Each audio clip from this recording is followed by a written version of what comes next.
Eu vou ensinar algumas palavras que são técnicas, mas aí você marca aí a definição, porque isso é importante, tá certo? Toda pessoa que interpreta a Bíblia, precisa lidar com que parte da Bíblia eu vou interpretar. Eu posso escolher qualquer parte, interpretar qualquer parte da Bíblia? Não, tá certo? Você já deve ter visto várias piadinhas, coisas do tipo, da pessoa que vai, de repente, interpretar um texto da Bíblia, e se ela abre ali de qualquer jeito e interpreta, sai qualquer coisa equivocada, porque ela não leu o contexto, tá certo? Então, a gente sabe da importância do contexto para a interpretação de passagens. O grande problema que a gente tem é que a gente, às vezes, não sabe escolher partes para expor a Bíblia. Então, todo pregador que é centrado em expor o texto bíblico, ele sempre fica preocupado com a parte que ele vai expor da Bíblia. Ele não vai, provavelmente, conseguir explicar Romanos inteiro, né, num dia. Então, ele precisa dividir e fatiar esse livro em várias partes para poder pregar para a igreja aprender. Agora, a pergunta é, há algum critério para separar essas partes, para dividir? Ou eu posso sair cortando assim o texto? Não, se eu for cortando e separando o texto de qualquer jeito, eu vou interpretar ele de qualquer jeito e provavelmente não vou interpretar o significado do texto. Um exemplo disso que eu estou falando é Lucas 15. Quantos de vocês já não ouviram, por exemplo, a parábola do filho pródigo? Tá certo? E, em geral, com aquela conotação para trazer gente que está desviada do Evangelho para voltar para a igreja, não é? Então se arrepender dos seus pecados, etc. Interpretação comum. Quantos aqui não pegaram já gente pregando sobre a ovelha perdida e falando da necessidade da gente buscar os perdidos, não é? Que estão fora aí, né? Então, assim como o pastor foi atrás da ovelha perdida, a igreja tem que correr atrás dos perdidos que estão aí fora, temos que evangelizar, e a gente usa a parábola da ovelha perdida para isso, né? Ou então da mulher que tinha 10 dracmas, a gente pega a parábola da mulher que tinha 10 dracmas e começa a dizer, está vendo? Ela estava cheia de problemas porque ela tinha perdido a moedinha dela, mas ela teve um processo para encontrar a moeda dela, o processo foi, em primeiro lugar, acender a luz. Então, depois que tudo fica claro, você pode ir organizando a sua vida. Porque é assim que você encontra o que você perdeu. Você tem que arrumar a primeira casa. Se você não arrumar a casa, você não encontra o que você perdeu. Então, a parábola da dracma perdida é lida como se fosse uma orientação para que as mulheres, em especial na igreja, sejam mais organizadas. Esse tipo de parábola, de interpretação da parábola, é trágica, isso é tragédia. É uma interpretação equivocada. E só acontece porque a gente vai mutilando o texto e vai lendo ele fora do contexto. Qual é a tese, o que a gente vai ensinar hoje aqui de mais importante? Nenhuma parábola da Bíblia pode ser lida fora do seu contexto. Porque toda parábola é definida pelo seu contexto. Por exemplo, quando a gente lê Lucas 15, para nossa sorte aqui, tá certo? Muitas aspas aí essa sorte, tá certo? A gente tem aí o Lucas 15 inteiro como um pedaço de Lucas, que a gente consegue entender ele, só lendo o 15 a gente consegue entender tudo que está ali. Não precisa ir nem para o 14, nem para o 16. O 15 consegue explicar tudo para a gente. Mas o 15, se você parar para pensar, ele pode ser dividido aí em 4 pedacinhos, tá certo? 4 pedacinhos. Versículo 1 e 2, tá certo? Que é, os publicanos e pecadores se aproximam de Jesus, não é, para ouvi-lo, enquanto os fariseus e escribas se aproximam para murmurar, porque Jesus come e bebe com publicanos e pecadores, tá certo? Isso é 1 e 2, primeira parte, que é a introdução da parte que a gente está estudando. Logo em seguida, o que Jesus faz? Propõe 3 parábolas. E ele vai e conta 3 parábolas. Quais são elas?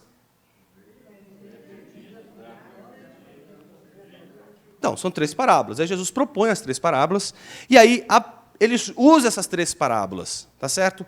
Para expor o que ele está dizendo. Então, a gente tem 4 partes, concordam, em Lucas? Lucas 15, 4 partes. Introdução e 3 parábolas, tá certo? A Bíblia, originalmente, não era organizada assim, com esses versículos e capítulos, tá certo? Isso acontece no 6º, 7º século, que começa a aparecer essas divisões na Bíblia. E os títulos, em especial, 7º século, tá certo? Esses títulos que você vê na Bíblia aí não são os textos, não estavam ali no texto original, tá certo? Eles são colocados muito tempo depois e têm uma finalidade, ajudar a gente a achar as passagens. Imagina se a gente não tivesse capítulo e versículo, fosse o texto corrido inteiro. A gente teria muita dificuldade de achar passagem. Então, os capítulos e versículos não têm função de significado. É só para achar. Por que isso é importante? Porque, às vezes, a gente acha que o começo de um texto está no começo do capítulo, no versículo 1, mas, na verdade, o texto começou no versículo anterior do capítulo anterior. Porque capítulos e versículos não determinam o significado do texto. Por isso que a gente tem que sempre olhar para um texto da Bíblia e dizer assim, eu quero só tratar dessa parte. A pergunta que tem que se fazer é a seguinte: o texto todo eu posso interpretar e dar um sentido para ele sem recorrer ao que vem antes e ao que vem depois? Se você puder fazer isso, você tem aquilo que os teólogos chamam de perícope. P-E-R-I-C-O-P-E. Perícope. Isso é aquilo que os teólogos chamam de a parte do texto que deve ser exposta num sermão. Por exemplo, você tem uma perícope aqui. E, para o nosso caso, a perícope é Lucas 15 inteiro. Tá certo? Se Lucas 15 inteiro é uma perícope, isso significa que a primeira parte, a segunda, a terceira e a quarta, que são as parábolas, são partes da perícope. Eu não posso pegar essas partes e chamá-las de perícope. A pergunta é, por quê? Os 20 minutos que a gente está aqui é só para justificar o porquê isso. E eu vou explicar por quê. Essas parábolas aqui, elas são curiosas, porque elas são contadas por Jesus para responder a um problema. Onde está esse problema? Nos versículos 1 e 2. O que eles dizem? Que publicanos e pecadores se aproximam de Jesus. Para fazer o quê? Ouvir. E aí chega um outro grupo, tá certo? E esse grupo chega para quê? Um chega para ouvir, o outro chega para meter a boca, falar. E falar mal de quem? De Jesus. Não é falar mal dos publicanos e pecadores. Por que eles falam mal de Jesus? Exato, ele está sentado com publicanos e pecadores e não é só isso. Ele está fazendo uma coisa, um absurdo. É isso. Ele poderia até sentar, mas comer e beber com eles não pode. Por que não pode? Se você estuda um pouquinho da cultura judaica desse tempo, você vai saber que um judeu ensinava para o seu filho o seguinte: filhinho, lave a mão antes de comer. Aí o filhinho pergunta, papai, por quê? Aí o papai poderia falar assim, porque eu estou mandando. Aí seria um imperativo categórico. E obedece quem tem juízo. Mas esse pai não é assim, tão assim, agressivo. Ele vai explicar para o filho, sabe por quê, filho? Porque você pode ter colocado a mão no corrimão. E quando você colocou a mão no corrimão, o que garante que um outro samaritanozinho também não colocou a mão ali? E o samaritanozinho é um pecador. E esse samaritanozinho pecador, ele está com a mão dele impura por causa do pecado. E esse pecado que estava na mão dele passou para o corrimão, filho. E aí sabe o que acontece? O pecado está lá no corrimão. Aí você pôs a mão, aí o pecado passou para a sua mão, filho. Aí sabe o que vai acontecer se você não lavar a mão? Você vai pegar a comida, porque eles não têm talher, tá certo? Eles não comem com as mãos ali mesmo. Você vai pegar o pão com a mão, filho. E aí o pecado que estava no samaritanozinho, que passou para o corrimão, que passou para a sua mão, passou agora para o pão. E se você comer, vai estar o demônio todo dentro de você, menino. Imagina o olho com o olho arregalado assim. Tá bom, papai, vou lavar a mão. Entenda que ele não lava a mão por uma higiene, uma questão higiênica. É uma questão religiosa. Tá certo? Imagine comer e beber com publicanos e pecadores. Comer com eles e beber com eles. Imagina quando eles chegam lá, ele ensina isso para o filho dele. E ele vê Jesus recebendo de um publicano o pão e dando uma dentada no pão. E os caras... Eles ficam com raiva de Jesus. Tá certo? Então quem precisa de defesa? Jesus ou os publicanos e pecadores? Jesus. Aí Jesus vai apresentar o quê? 3 argumentos, que são 3 parábolas. Quais são elas? Bem, resposta errada. Jesus não contou nenhuma dessas 3 parábolas. E é nessa hora que o Geraldo vai quase se arrepender de me trazer hoje aqui. Ele vai dizer assim, o cara veio para a minha igreja...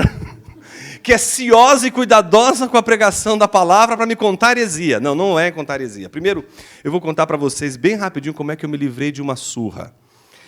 Como é que eu entrei no seminário muito cedo. Eu tinha 16 para 17 anos. Então, minha mãe é uma nordestina, assim que, se você deixasse a Bíblia, sua Bíblia, no chão, você já viu, você só ouviu o cinto, assim, ó. Não podia, tinha que tratar, né, desse jeito. Um dia, minha mãe, eu vou contar para você como a teologia me ajudou a me livrar de uma surra. Minha mãe encontrou minha Bíblia, abriu em Lucas 15.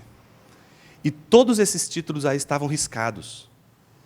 Ela não sabia da história, né? Quando ela viu riscado, seu herege! Eu coloquei você no seminário para você ser um homem de Deus, você está fazendo esse sacrilégio com a Sagares. Vem cá, menina. Eu falei, mãe, calma, deixa eu explicar para você. Fui explicando ela detalhadamente o que aconteceu. Mãe, esses títulos não estavam lá, nem capítulos, nem versículos. E acontece, mãe, que às vezes os títulos acabam atrapalhando um pouco a nossa interpretação da Bíblia. Sabe por quê, mãe? Se a gente olhar só para o título, a gente perde o que é mais importante, que é o texto. E aqui, mãe, é importante que você entenda que essas 3 parábolas de Jesus, elas não podem ser separadas, elas não podem ser interpretadas aleatoriamente. Elas todas são uma maneira de Jesus responder àquela acusação que ele recebeu. Aí ela sentou, falei, deixa eu contar para você essa história, mãe. Aí eu perguntei para ela assim, mãe, Jesus não contou a parábola, né, de uma ovelha perdida. Ela já, calma, deixa eu terminar, depois você me dá surra. Eu pedi para que a minha mãe fizesse o que eu vou pedir para você fazer agora. Lê para mim, mãe, o versículo de número 4. Lê para mim, mãe. Qual dentre vós é o homem que, possuindo 100 Pronto. De quem é a parábola? do homem que tem ovelhas? Do pastor que tinha 100 ovelhas. Essa é a história que Jesus está contando. Corre os seus olhos agora para o versículo de número 8. Vai, mãe, lê para mim o versículo 8. O que o 8 está dizendo? Qual é a mulher? Opa! De quem é a história? Da mulher que tinha 10 dracmas. Aí eu disse, mãe, corre os seus olhos agora para o versículo 11, mãe. De quem Jesus está contando a parábola? De quem é a parábola, mãe? A parábola de quem? Do pai que tinha 2 filhos. Então a parábola não é do filho da ovelha perdida, a parábola é do pastor. Vertemos tudo. A parábola não é da dracma perdida, a parábola é da mulher que tinha 10 dracmas. A história não é dos 2 filhos, a história é do pai. Por que isso é tão importante? Porque o enredo das parábolas são muito interessantes, né? O pastor tinha 100 ovelhas. O que acontece? Ela perde uma. E aí não vale, porque não só a gente conta com os títulos que às vezes atrapalham a gente de ler a Bíblia, a gente também conta com a inódia, que às vezes não é muito criteriosa e ensina a gente algumas canções que fazem a gente interpretar a Bíblia incorretamente. Por exemplo, eram 100 ovelhas, juntas no aprisco, né? Não tem aprisco nenhum na história. Ele deixa ela no campo, as 99 no campo, e vai atrás da que se perdeu. Tá certo? Então, ele vai, quando acha a ovelha perdida, o que o pastor faz? Ele volta. E quando ele volta, ele faz uma coisa muito curiosa. O que ele faz? Dá uma festa. Porque ele tinha uma ovelha perdida e ele encontrou. Tá certo? Então, o enredo é esse. Há uma personagem que perde algo, acha o que perdeu e dá uma festa. E quando dá uma festa, é o lugar onde as pessoas comem e bebem. Quando você fala festa para eles, é comida e bebida. Então, o que Jesus quer dizer para eles? Quer contar para eles por que ele está sentado ali comendo e bebendo com publicanos e pecadores. Ele quer contar para os fariseus e escribas por que ele está sentado ali, por que ele está fazendo aquela festa com eles. Então, imagine que Jesus conta essas 3 parábolas para quem? É para os publicanos e pecadores? Não, então Jesus está sentado à mesa. Lembre-se que a mesa, o pezinho fica para fora, não é sua mesa que você põe o pé para dentro, não. O pé fica para fora, ele está inclinado à mesa, todo mundo ao redor da mesa, chega os fariseus e escribas. Murmuram contra ele. Então ele começa a se dirigir a ele. Então agora, a turma aqui está ouvindo o que Jesus está dizendo para eles que criticaram a Jesus. Então Jesus conta a primeira. Para um pastor que tinha 9 ovelhas. Ou 99 ovelhas, né? Uma se perdeu, o que ele vai fazer? Ele vai encontrar, e ao achar essa ovelha perdida, porque ele se aproxima de Jesus para ouvir o que ele tem a dizer. Então, ele ao encontrar, ele traz de volta e faz uma festa para celebrar porque aquela ovelha estava perdida e foi achada. E aí agora conta a história de uma mulher. Então, pastor, mulher, figuras que são muito simples. Não são figuras de muita honra na sociedade judaica desse período. Então, chama a história de uma mulher que tinha 10 moedinhas de R$1. Tá certo? Então, se o primeiro fala de um pastor amoroso, que tem compromisso com o seu rebanho, Então, para ele, 99 não interessa. Se ele tem 100 ovelhas, ele quer as 100 ovelhas, ponto final. Então, ele não vai se contentar com 99. Se as ovelhas dele são 100, são 100 que são as ovelhas. Isso mostra que o nosso pastor ele é comprometido com os seus, de uma tal maneira que ninguém vai se perder. São 100, serão 100. Ponto final. Então, ele vai trazer aquele que se perdeu, não tenha dúvida. Não tenha dúvida, porque é dele. Se é dele, não tem mais jeito. Você está nesse rebanho e não sai mais dele. Às vezes você pode até ser uma ovelha tonta, né? Mas ele vai lá com o cajado e com a vara. E te traz de volta, tá certo? Porque o bicho mais estúpido da face da terra é a ovelha, não tem senso de direção. Um cão consegue voltar para casa. Uma ovelha se perde não volta mais, não tem memória. Não tem memória. Então é o pastor que tem que vir lá e trazer a coitada da ovelha para o aprisco. Então, olha que coisa curiosa. Jesus conta a história de uma mulher que tinha 10 moedinhas de R$1. E agora, se a gente viu um pastor amoroso, a gente vai ver agora uma mulher louca. A mais louca da Bíblia. Louca, essa mulher louca. Ela tem 10 moedinhas de R$1, descobre lá, 1, 2, 3, 9, está faltando uma. Fica desesperada. Até encontrar uma moedinha de R$1. Talvez para você, uma moedinha de R$1 não seja uma coisa tão importante, mas para aquela mulher era. Então, o que ela faz? Até encontrar. Quando ela encontra, olha por que ela é louca. Não é louca só porque ela fica desesperada por causa de uma moeda de R$1. É que, ao achar, ela dá uma festa. E convida a vizinhança, convida todo mundo para se alegrar, dizendo, gente, eu achei a minha moedinha de R$1. Gastou as 9 para dar festa. Exato. Então, imagine você que dá uma festa para... Né? Então, o que Jesus está contando com essa parábola? Dizendo, olha, se eu acabei de dizer que o que justifica a festa é o amor e o compromisso com as 100 ovelhas, aqui é o compromisso com o valor que ele dá. Talvez você não dê valor para R$1, mas aquela mulher é louca o suficiente para amar aquilo que você não valoriza. É isso que Jesus está dizendo para eles. Essa mulher amava aquilo que ela possuía e valorizava muito mais do que você poderia valorizar. Talvez você não valorize eles, mas aquela mulher valoriza demais isso aqui. E por isso, quando achou, deu uma festa. Aí ele termina com o terceiro e último argumento, mais importante de todos eles. É o fechamento do argumento. É a história de um pai que tinha 2 filhos. Um pai que tinha 2 filhos. Os publicanos e pecadores de um lado e os fariseus e escribas do outro. Ele tem 2 filhos. Qual é a história deles? O mais moço. O que o mais moço faz? Ele não tem compromisso nenhum com o pai. Ele pede para o pai a herança. Que só se pode pedir se a pessoa estiver morta. Ele ofende o pai. Ele está dizendo para o pai o seguinte, tua presença não me importa, eu não me preocupo contigo, eu não quero nada contigo. A única coisa que me importa é com o que você tem, não o que você é. Eu quero suas coisas, eu não quero você. Então, a gente se escandaliza com o menino, né?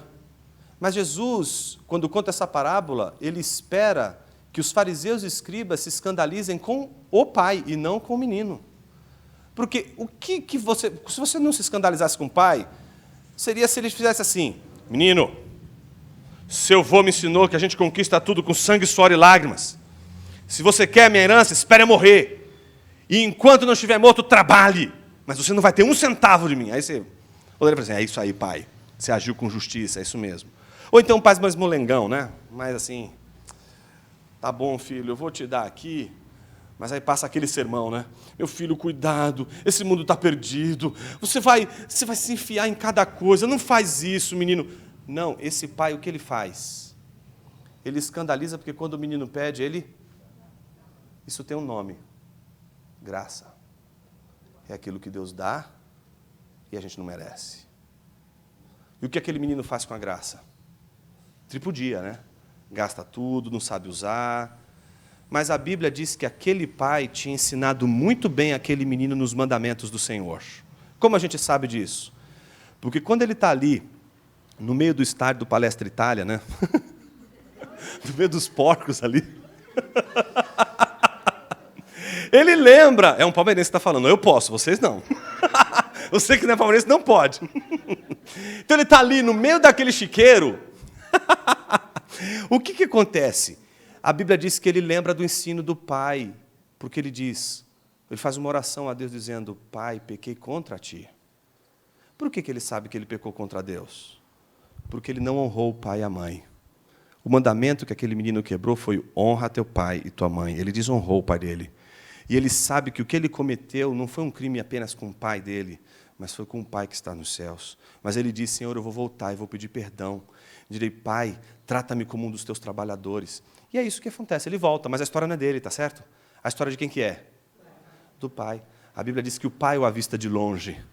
E quando vê, aquele pai, como o pastor que foi atrás da ovelha, como a mulher que foi atrás da dracma, agora ele vai atrás do filho que está voltando do maltrapilho. E aí ele, pela segunda vez, escandaliza. Por que ele escandaliza? Ele faz o que ninguém espera. O menino diz, pai, me trata como um trabalhador. Ele quer isso, você é meu filho, levanta. Ele tasca um beijo no rosto do menino. Tudo que é meu é teu. Pode vestir. Ele é uma sessão de teologia da prosperidade. Pode vestir ele todinho aí, dá tudo para ele, faz ele ficar chique. E faz o seguinte, pode assar a carne aí, porque hoje no final do dia tem churrasco, hoje o dia inteiro para todo mundo. Tudo de graça, a gente vai comer agora, porque meu filho voltou. Se ele para aqui a parábola, vocês concordam que segue o mesmo enredo das outras duas? Sim. Mas ele não pode parar aqui, porque se ele parar aqui, ele só vai repetir o que ele disse nas outras. Ele precisa agora ir adiante, porque agora ele vai exatamente atingir o coração do argumento dele. Ele vai falar do filho mais velho.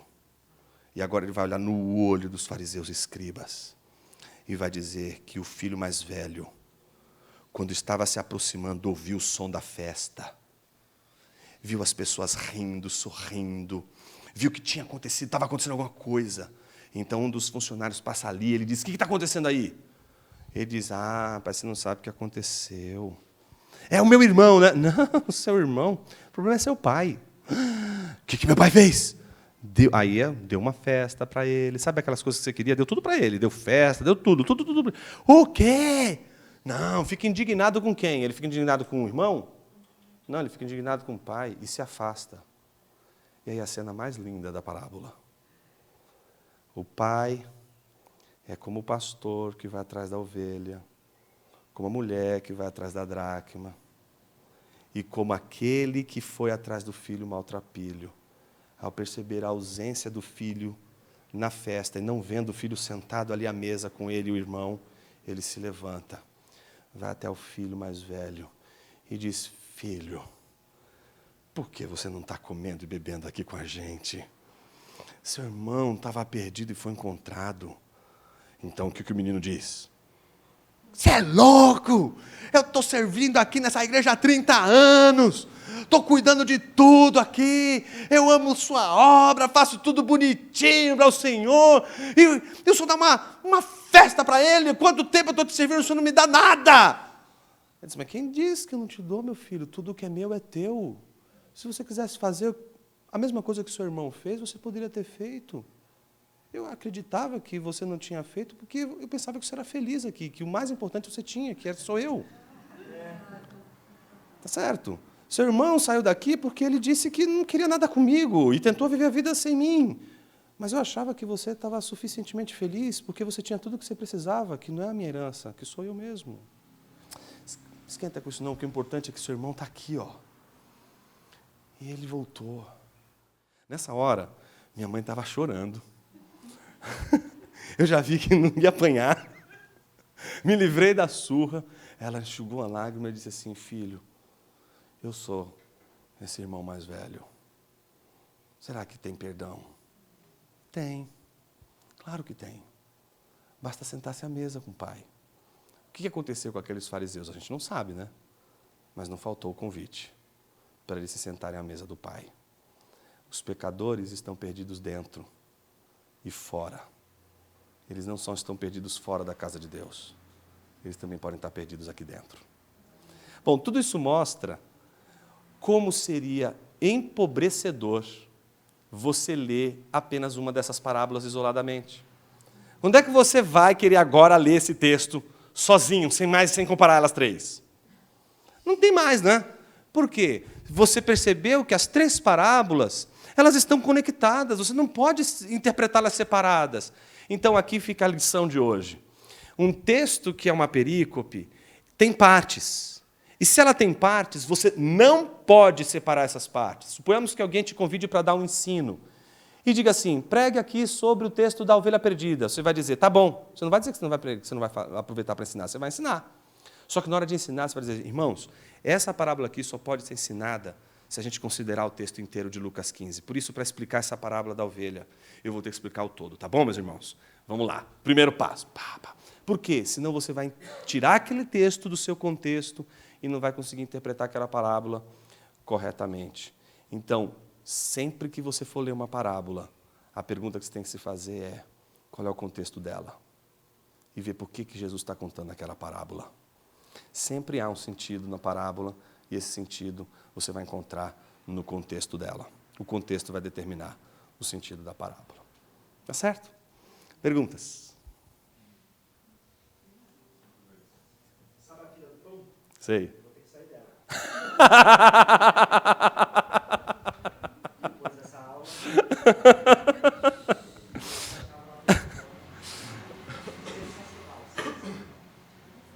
É interessante, né? Como a gente pode... se a gente tiver um pouquinho... A gente só precisa de um pouco de critério. Ler a Bíblia entendendo que ali é um tesouro. E que se eu não conseguir ver nada profundo ali, é porque eu estou fazendo alguma coisa errada no meu caminho. Então, peraí, deixa eu refazer o caminho.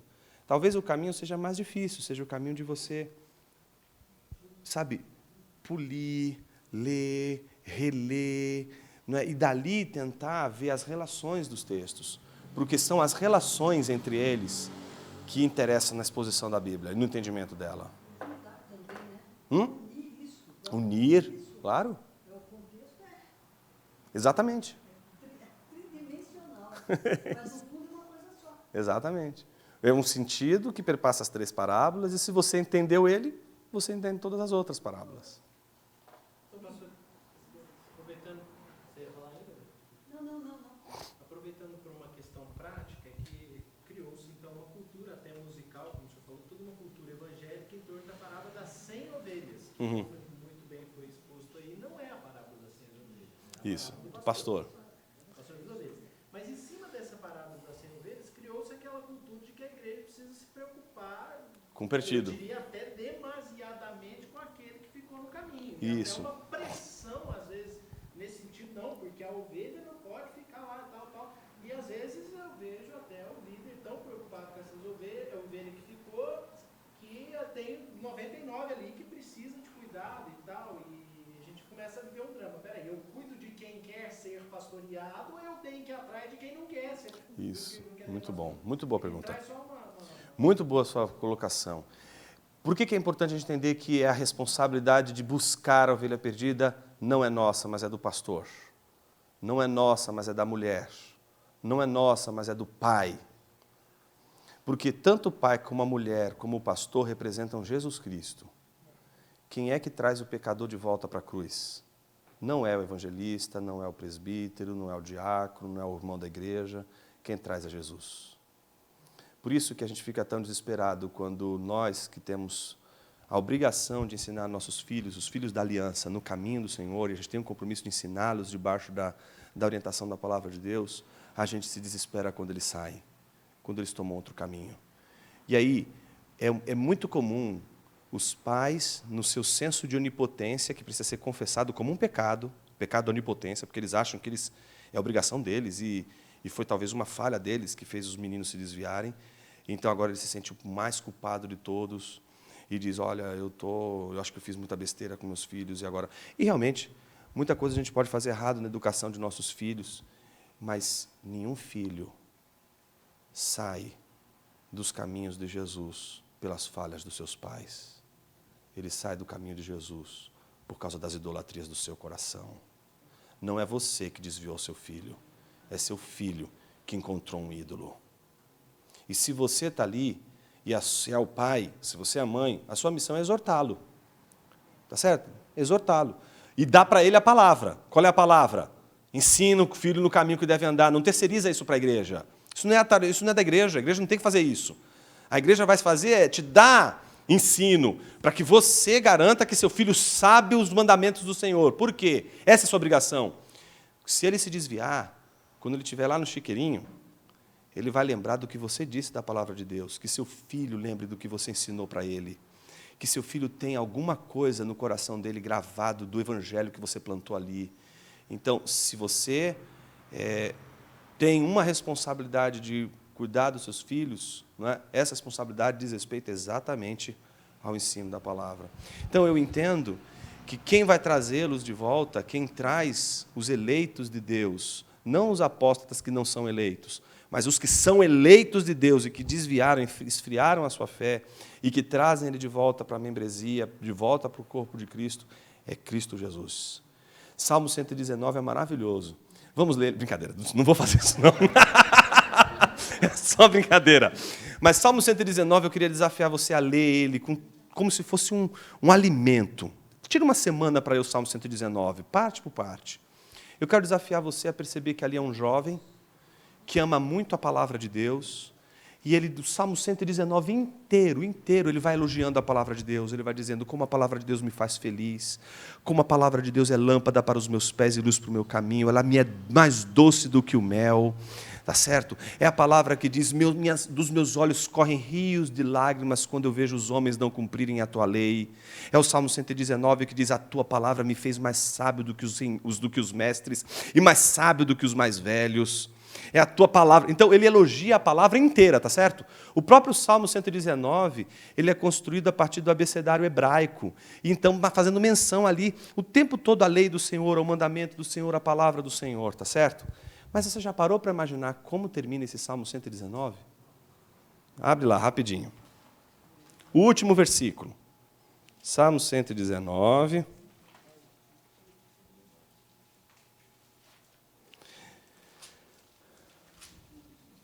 Versículo 176. Esse versículo, quando a gente lê, ele tem que causar uma explosão dentro da gente.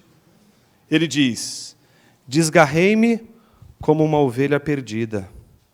Vem buscar teu servo, pois não me esqueço dos teus mandamentos. Que coisa linda, né?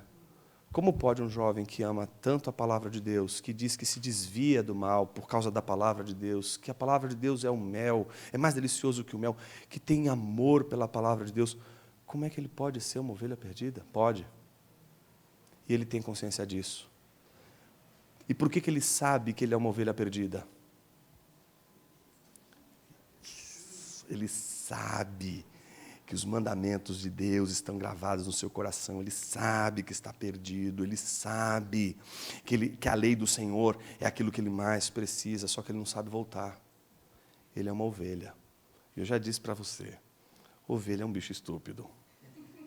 Quando se perde, não sabe voltar.